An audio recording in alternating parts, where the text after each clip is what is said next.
মশলা কষা হয়ে গেছে, এবার দিয়ে দেবো টমেটো কুচি। মাছের ঝোল হয়ে গেছে, নামিয়ে নিচ্ছি। মাছের ঝোল বানানোর জন্য আলু আর ফুলকপি ভেজে নিতে হবে। দিয়ে দেবো অল্প নুন। এবার দিয়ে দেবো হলুদ গুঁড়ো।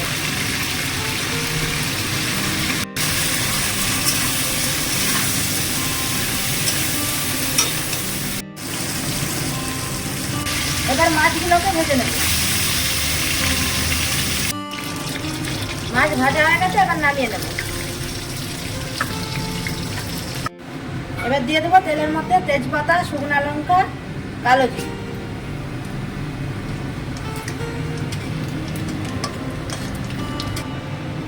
এবার দিয়ে দেবো পেঁয়াজ কুচি।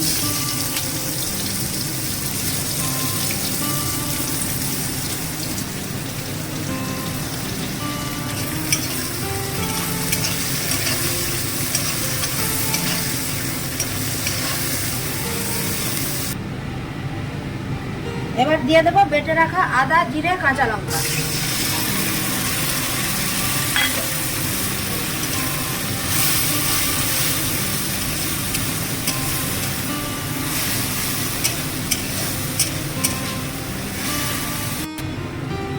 মশলা কষা হয়ে গেছে, এবার দিয়ে দেবো টমেটো কুচি,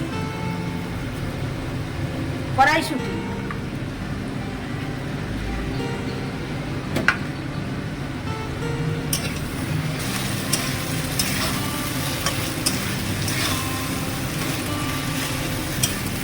এবার এবার দিয়ে দেবো পরিমাণ মতো নুন।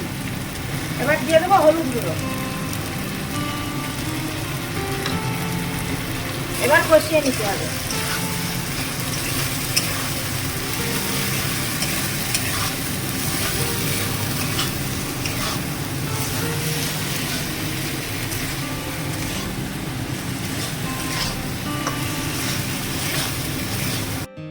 মশলা কষা হয়ে গেছে, এবার দিয়ে দেবো ভেজে রাখা আলু আর ফুলকপি।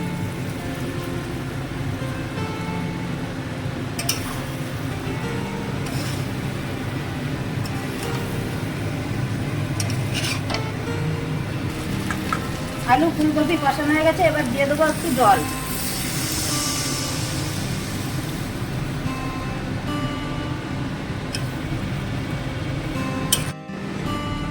ধনেপাতা কুচি দিয়ে দেবো।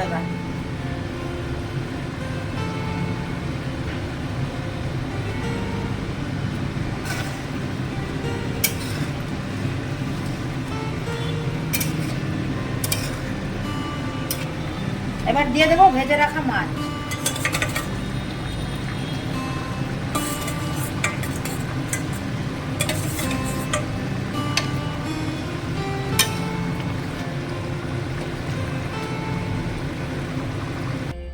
মাছের ঝোল হয়ে গেছে, নামিয়ে নিচ্ছি।